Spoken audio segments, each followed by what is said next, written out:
Charged Up Studio listeners. I'm so glad you could join us here once again for Charged Up Studio. I'm Dana Olivo, your host for today's podcast and CEO of Marketatomy LLC. Today, my guest is a very dear friend of mine. We've been working together within the nonprofit arena for several years, and he brings a wealth of knowledge about the nonprofit arena that we currently play in. Hugh Ballou works with visionary leaders and their teams to develop a purpose-driven, high-performance culture that significantly increases productivity, profits, and job satisfaction through dramatically decreased confusion, conflicts, and under-functioning. With 40 years as musical conductor, Hugh uses the leadership skills utilized daily by the conductor in teaching relevant leadership skills, creating a culture that responds to the nuances of the leader as a skilled orchestra responds to the musical director, while allowing each person to excel in their personal discipline while empowering the culture as a whole.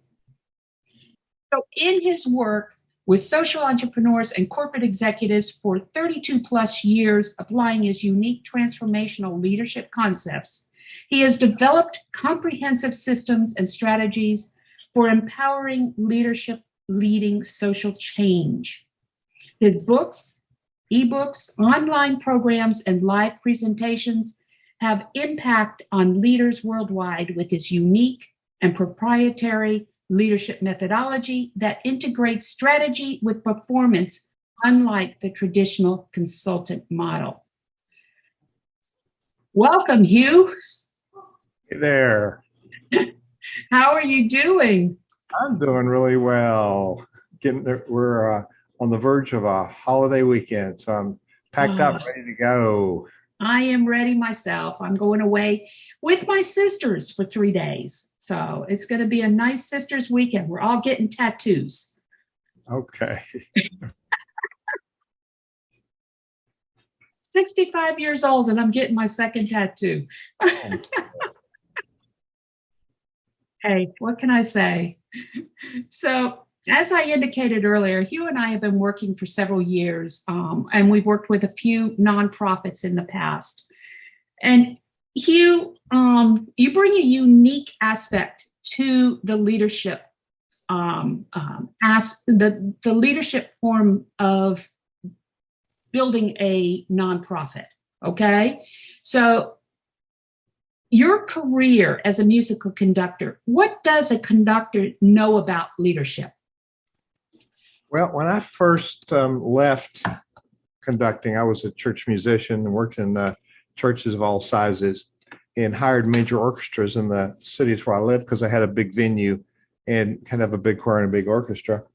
And so when I first left doing facilitation work and then went into coaching, somebody would say, well, what do you know about leadership? I said, well, a conductor does know about leadership. And basically we know what works in leadership because we've got a dedicated group of professionals. When you hire an orchestra, it's a union gig. You hire them for a certain amount of time, you produce. If you don't, they're leaving anyway. So it's up to us, the leader, to utilize that time to accomplish the results that we want to accomplish. And it's not optional. We got to do it because we got a performance coming up. Now, in business and nonprofit work, whatever our organization work is, we must focus on results because it's about the impact, especially in the work of synagogues, churches, nonprofits. It's the impact of our work. We're in the transformation business. We're transforming people's lives. So one of the main misconceptions about leadership is that the leader is a dictator. The conductor is a dictator. You tell everybody what to do. Well, let me tell you, I got this little white stick and I've got union professionals. I can't make them do anything. Right. What I can do, however, is I can influence them to perform to a higher standard. So it's the results are a reflection of the leader. The culture is a reflection of the leader.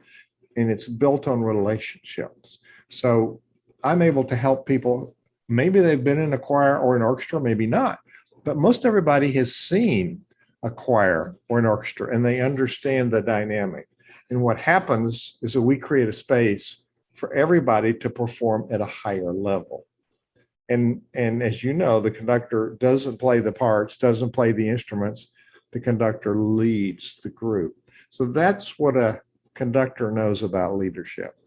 Well, when you think about it and you put it in those terms, what comes to mind as far as, I'm concerned is, on the business side of things, nonprofit or for-profit, all right, is the fact that the leader that brings all of these people and help them perform at their highest level, that is your, what am I thinking? It's the person who can see the big picture. Okay. You can see the big picture. It's your innovator. And what you're doing as an innovator is you're parsing out all those different parts that are going to come together to ultimately, like you said, bring the results. We're innovators, we're visionaries. Right. We have to pay attention to the tactics, but the tactics in the absence of an overall strategy conflict with each other. Yes, and exactly. So people want to, we're doing this, we're doing this, we're doing this. What's your overall strategy? Oh, I don't have time for that. We're busy. We got to get this done. Well, you're shooting yourself in the foot.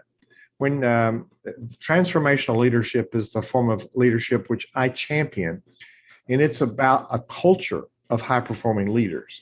The leader is the visionary. The leader communicates that vision, and the leader empowers others to follow, to fulfill that vision.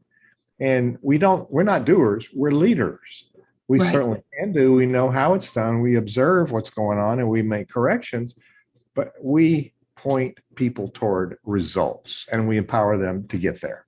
Exactly. So you talked a little bit about the innovator, the leader, and the tactical not working without the strategy and things like that. We can't do tactical elements. We can't incorporate those tactical action steps unless we know where we're going. And that's where your strategy comes into play, right? We can put them in the work, but we have so many. There's going to be conflicts and they're going to cancel each other out if we don't have that railroad tracks of the process that we put into place with a strategy. Now, in my world, a business plan is a financial document. You have an executive summary.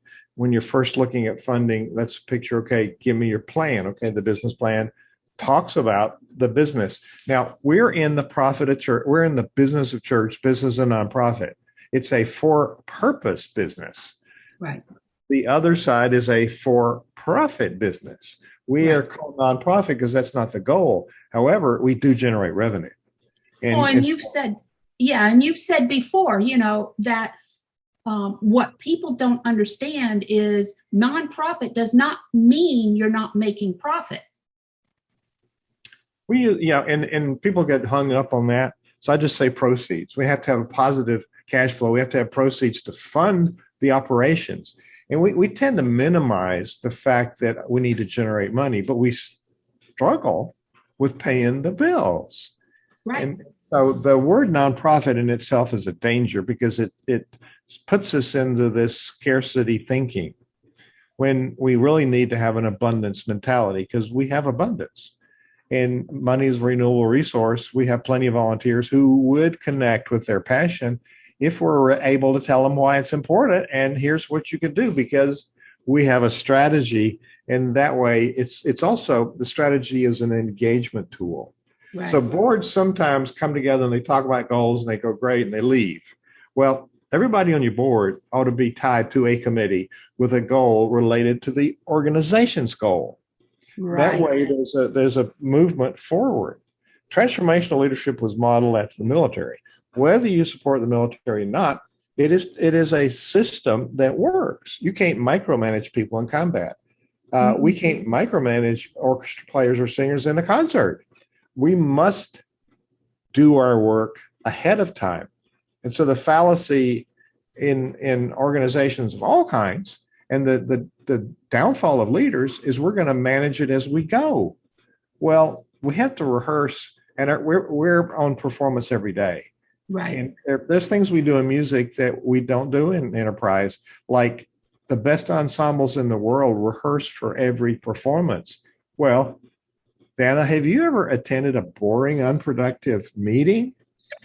And the people there think, oh, well, this is normal and we're going to get things done anyway. You're setting a low standard and you're installing the DNA of low performance when it ought to be just the opposite.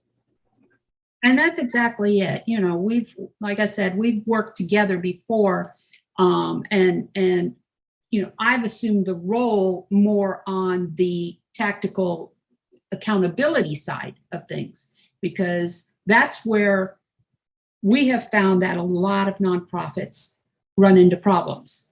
What's the biggest challenge leaders face today? Let me expand on that, Nana.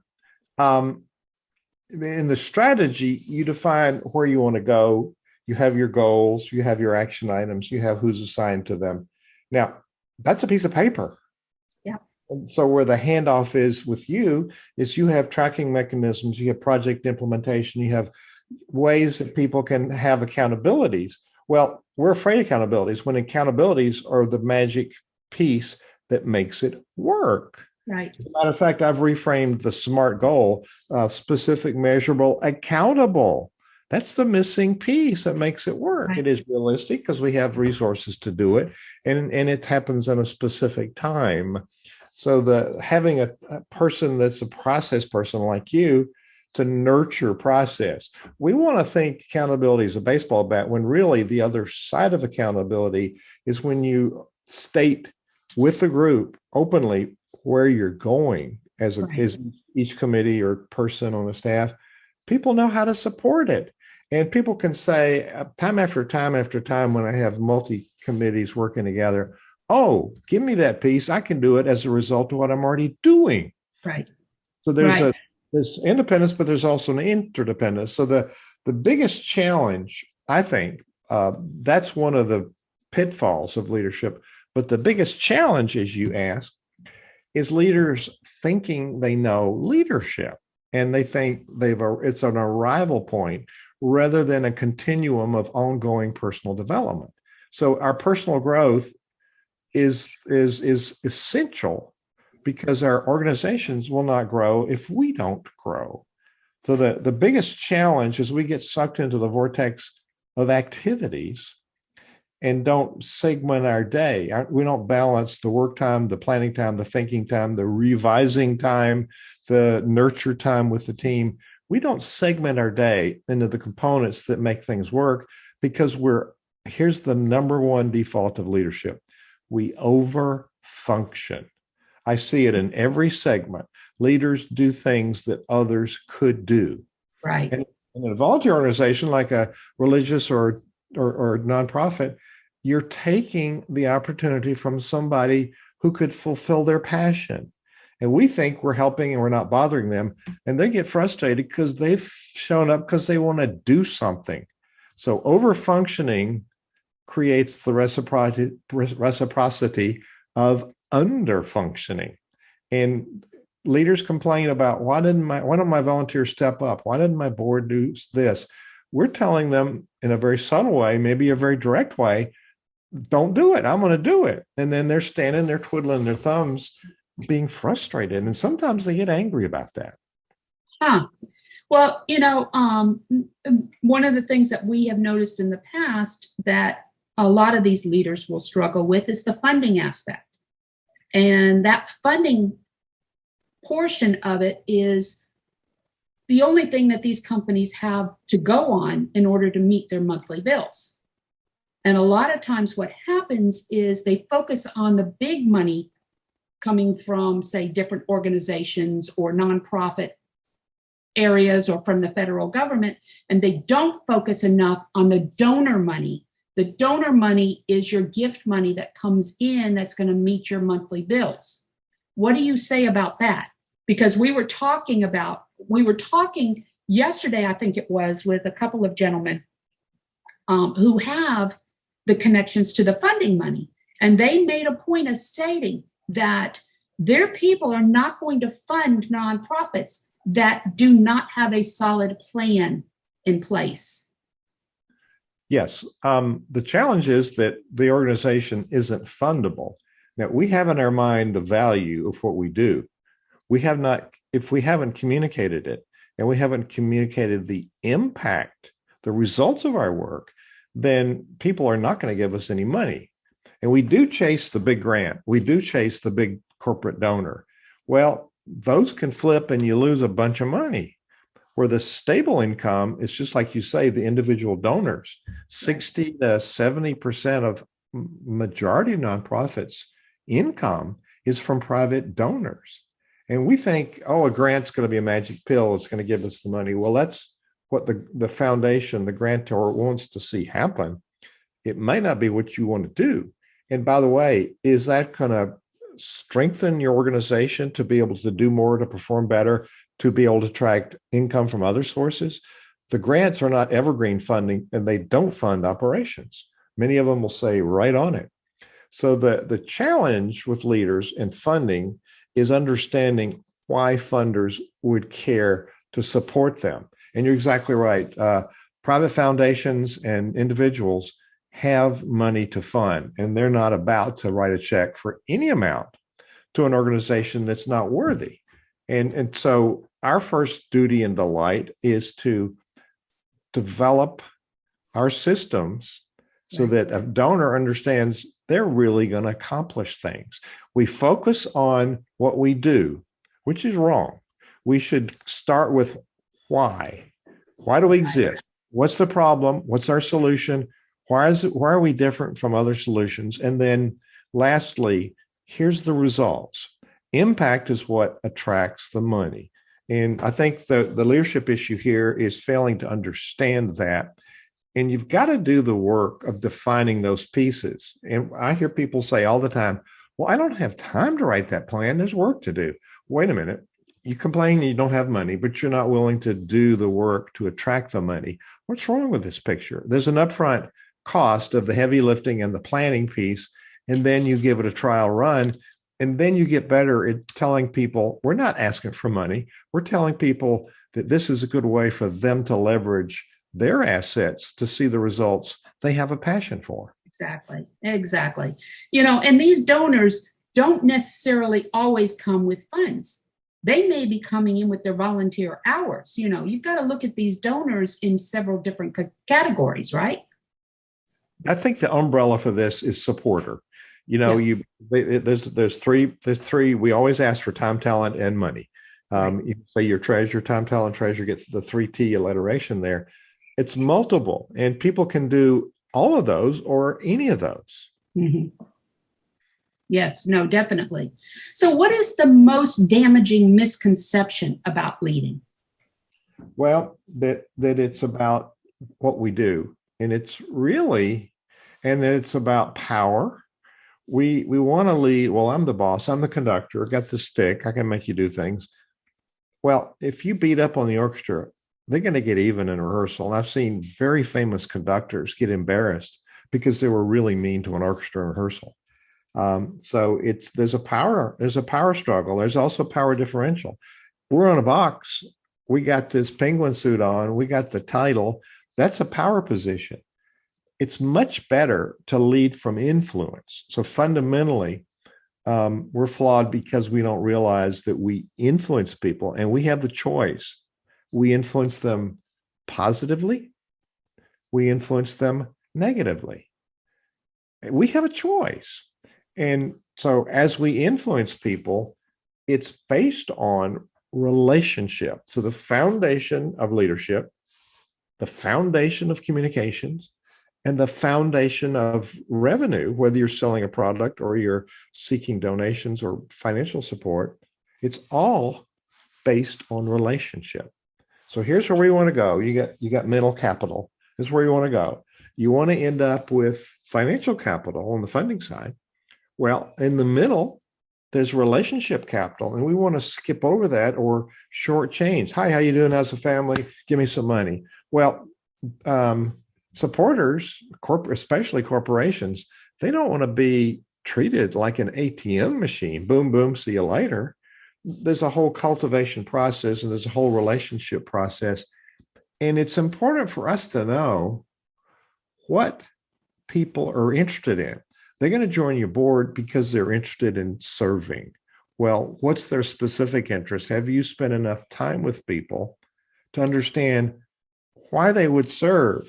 And if you talk somebody into serving and they don't really have a connection, they don't really have a buy-in, and they don't have a passion for it, that's not going to be a good fit. And you're going to complain that they're not really performing up to a standard. Well, whose fault is it? You talk somebody into something and they were just trying to say, I don't really want to do it. But if you beat them down, they finally say, oh, okay, I'll do it. Then they don't perform. That's not a good scenario. So we're desperate for people. And so we take whatever we get rather than setting a higher standard, say, we're going to take applications for the board. Here's where you apply, and making it very profound. We have enough very boring presentations.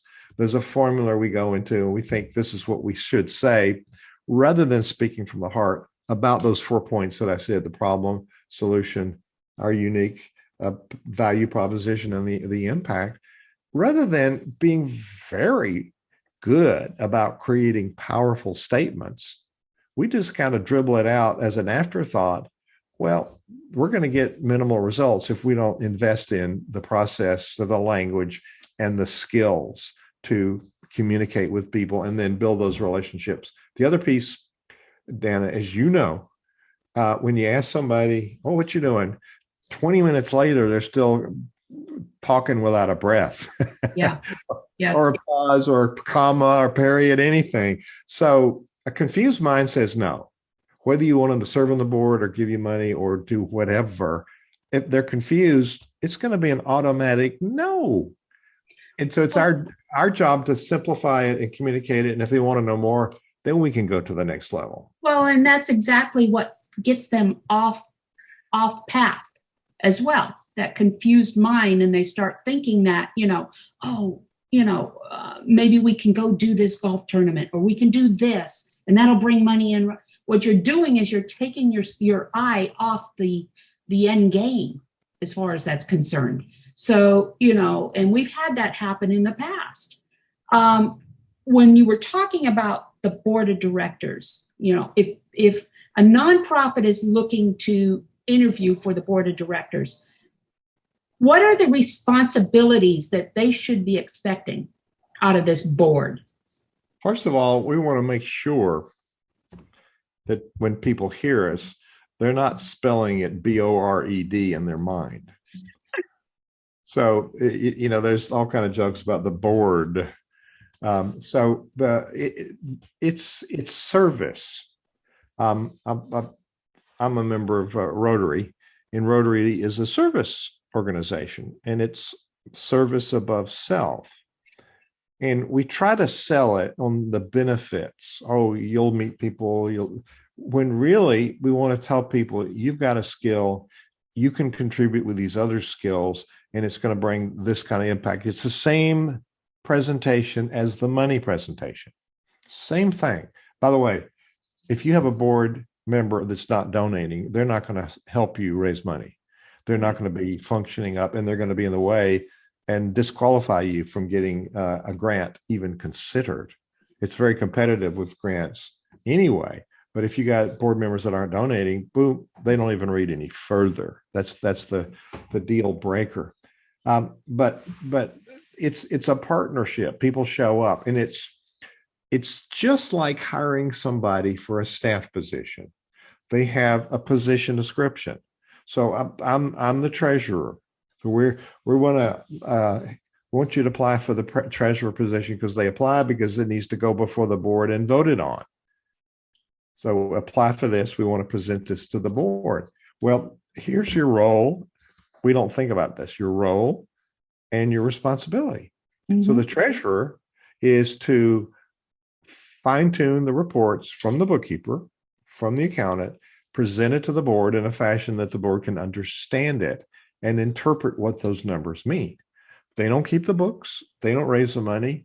They are the person that looks at the money and presents it to the board, because the board is responsible for what happens to the money. And if they don't understand where the money goes and the flow of the money, they don't understand, one, the need for more funding. They don't understand where it all went, and they don't understand how many days you got left till you're broke. So there's a number of ways that board members who are not financial specialists, as a rule, need to understand the financials. And back to what I was talking about before, you don't give them 20 pages or 90 pages of printouts. Give them a summary sheet and then some details. And then if they want more, then you can provide details, because our financials in a nonprofit are public information. You can find a 990 form, a tax form, on any nonprofit online. So we have this transparent accountability, which is a good thing. It's a real good thing. So the role and responsibility of the treasurer is very specific. It's written in the bylaws of the organization, and we voted on it as a board. The board runs the organization. The board doesn't do the day by day, but it's responsible for the overall organizations. I said that incorrectly. They don't run the day to day. The board is responsible for the governance. This is how it runs. Oversight. The contracts and agreements. So governance, it's all under that. And then they're responsible for the finances. And so that takes the burden off of the leader, who has to do some day-to-day decisions, but the leader, the executive director, reports to the board, and the board has some parameters. So the board responsibilities are very serious. And so coming on, it's serious. And when we're talking to people, they're going to, if it's not clear what the work is and the benefit of the work, for philanthropy is the love of humankind. This is philanthropy. We're asking people to be a philanthropist, which is not about money. It's about service. And so when we get a pushback, how much time is it going to take? That means they don't really get it, that we've not done a good job of making it a compelling offer. So that's sort of a summary. Okay. So what are some of the blind spots of leaders, and how do they find their blind spots? That's the mystery of life. I'm in a group, and I'm talking about my leadership principles, which I like to share in a minute. I'm talking about my leadership principles. I say, wait a minute, before we get started, how many, and I ask people, raise your hands if you know where your blind spots are.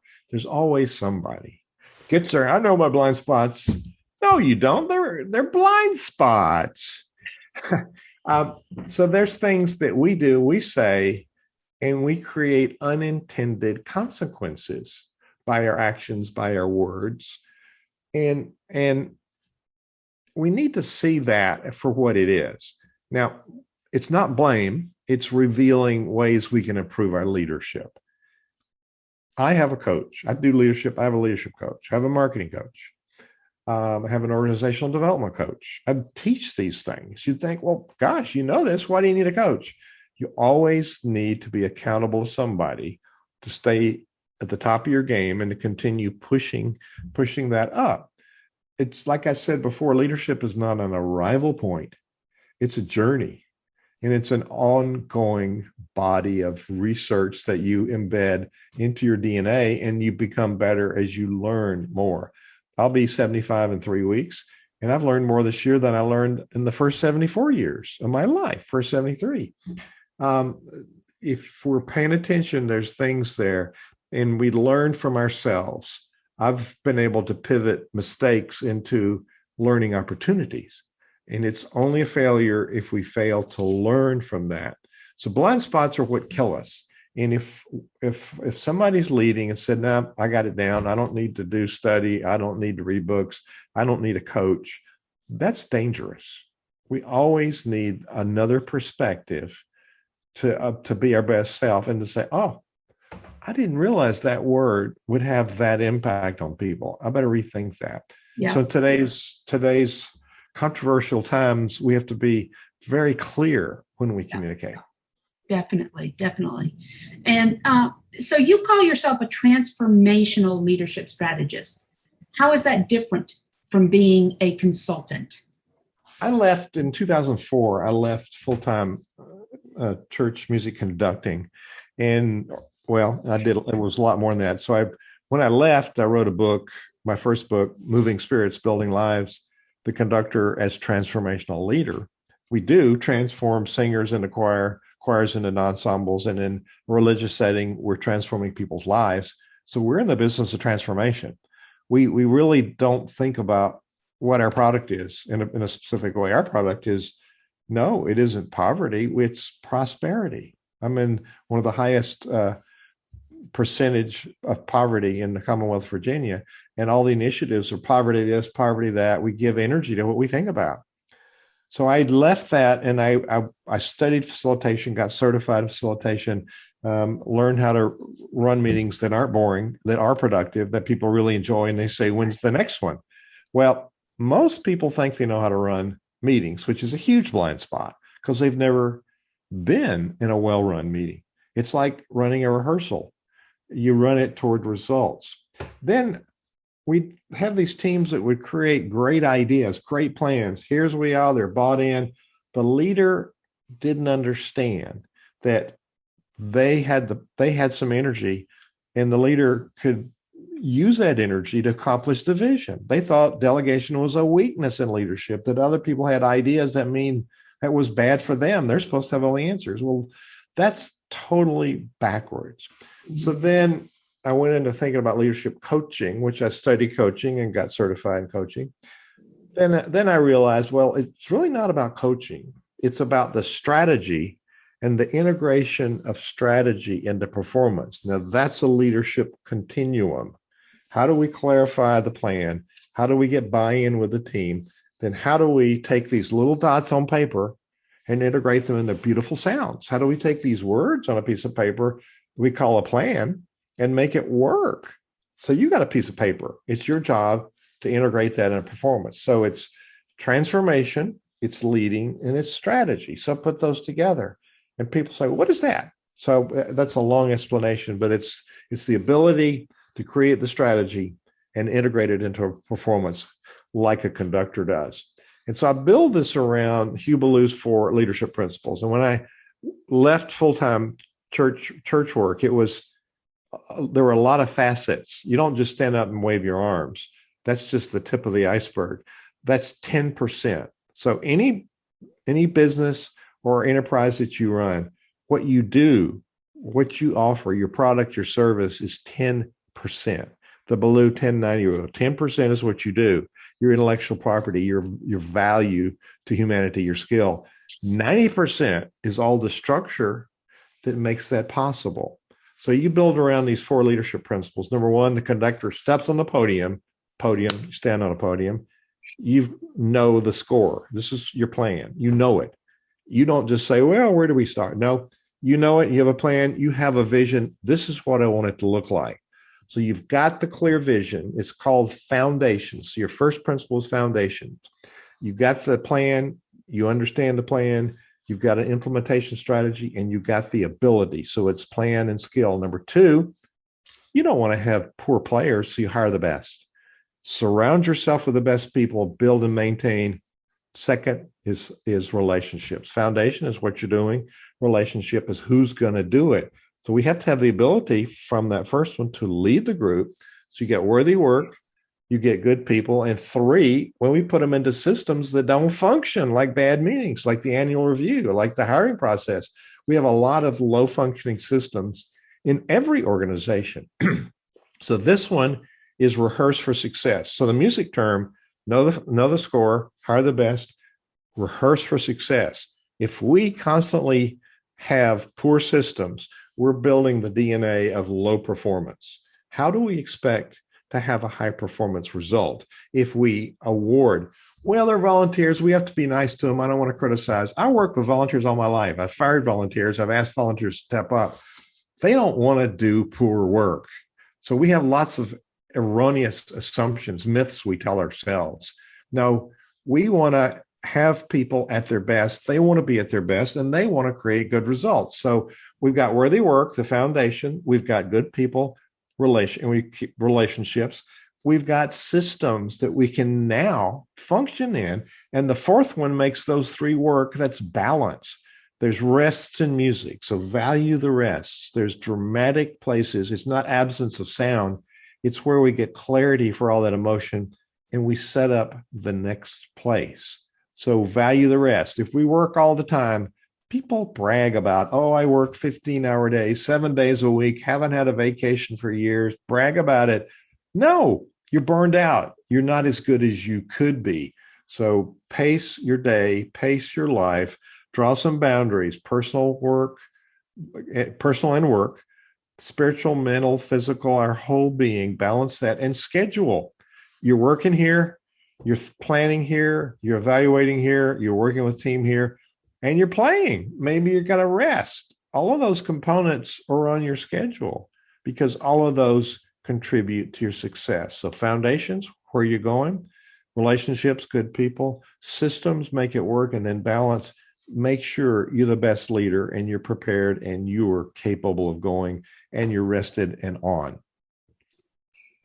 Excellent, Hugh. So we're coming to the end of another episode.